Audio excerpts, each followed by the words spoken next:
E aí, galera, tudo bom com vocês? Estamos aqui em mais uma videoaula. Dessa vez vamos continuar a resolução de algumas questões aqui do simulado todas para vocês, certo?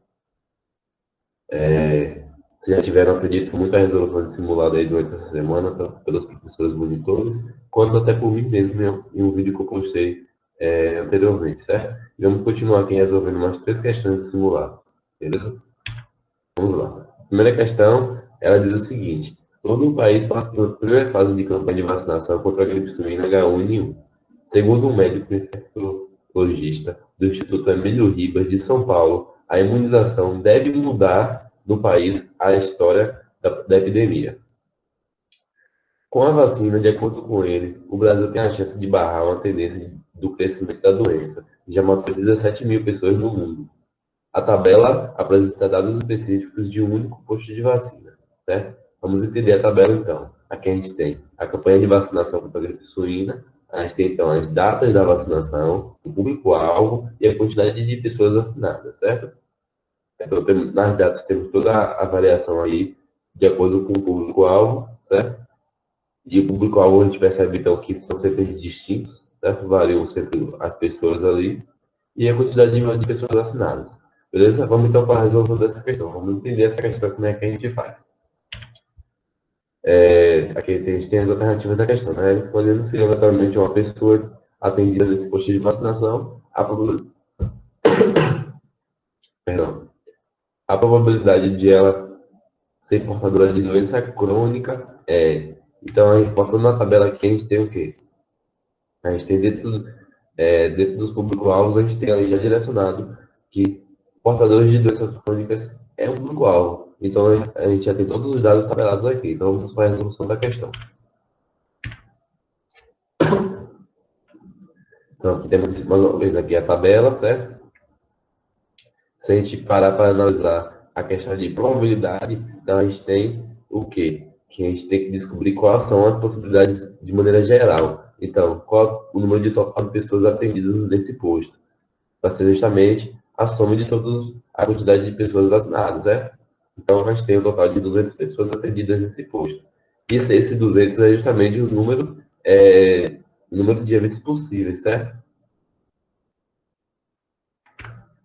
E, justamente, o número de portadores de doenças crônicas será o nosso número de eventos desejados, certo? Porque na probabilidade, a gente sabe que a equação que a gente tem para a probabilidade de eventos desejados é igual ao número de eventos desejados dividido pelo número de eventos possíveis, certo? Então, o número de eventos possíveis é o geral ali, que são o total de pessoas, porque cada uma delas pode dar uma possibilidade, certo? Então, são eventos possíveis. E o número de eventos desejados são justamente dentro dos portadores de doenças crônicas que a gente tem, que são 22 pessoas. Então, a relação que a gente vai fazer para descobrir essa porcentagem aí, essa probabilidade, é justamente a divisão do número de eventos desejados pelo número de eventos possíveis, certo? Então, a gente teria 22 dividido por 200, que daria 0,11. Isso em porcentagem equivale a 11%. Beleza, galera? Então, voltando aqui para a alternativa, a gente percebe, então, que se a gente escolher aleatoriamente uma pessoa atendida nesse posto, a chance dela ser uma portadora de doença crônica é de 11%, certo? Vamos lá para a próxima questão. Essa questão foi tirada do vestibular da UFPR, certo? Ela diz o seguinte: uma determinada região apresentou nos últimos 5 meses os seguintes valores, fornecidos em milímetros, certo? Para a variação, para a precipitação pluviométrica média. Então, aqui a gente tem a tabela apresentando junho, julho, agosto, setembro e outubro, com a média mensal, certo? Dessa variação, dessa precipitação pluviométrica. E aí a questão pergunta, ela quer saber a média, a mediana e a variância do conjunto de valores acima, respectivamente. Beleza? Vamos lá, então. Para a resolução, a gente tem aqui, primeiramente vamos descobrir qual é a média, certo? E a gente tem aqui a tabela, e a média nada mais é do que a soma de todos os valores que é nos fornecido dividido pela quantidade de valores. Então, somando aí todos os valores dividido por 5, que é a quantidade de valores que a gente obtém que a média é igual a 30. E a mediana seria justamente qual é o valor central em ordem que divide esses valores. Ou seja, se eu organizo os meses de acordo com os valores em ordem crescente, eu vou ter um valor central ali, certo? Que divide esses valores. E esse valor que divide a tabela em duas é justamente a nossa mediana. E se tivesse dois valores ali? No caso, se fosse uma tabela com 6 meses, e o centro ia ser dois valores, a gente teria que tirar a média desses dois valores. E essa média seria justamente a nossa mediana. Beleza? E agora vamos encontrar a variância. A gente tem aqui todos os 5 meses, como foi dado na questão, e a variância nada mais é do que cada valor mensal subtraído pela nossa média, que a gente encontrou anteriormente, isso ao quadrado, certo? E dividido ainda, como a gente está tratando aqui especificamente de 5 valores, dividido então pelo número de valores. Então, tratando separadamente aqui para que fique mais fácil. A gente tem então o primeiro valor de junho, seria 32, menos a média que a gente encontrou, 30, ao quadrado, certo? Então, 32 menos 30 dá 2, 2 ao quadrado, 4. Da mesma maneira, vamos fazer para os outros valores, né? Então, para julho, a gente tem aqui o valor correspondente ao mês de julho, que é 34, menos a média. Certo? Isso daria 16. Da mesma maneira para agosto, setembro e outubro. Certo? Então, a variância ficaria como? Ficaria a soma desses valores, 4 mais 16 mais 9 mais 1 mais 4, dividido pela quantidade de meses, é igual a 5. Então, a variância a gente tem ela de 6,1. Então, voltando aqui para a questão, a gente vai saber que a letra correta é a letra C, né? 30, 29 e 6,1, como a gente encontrou aqui agora.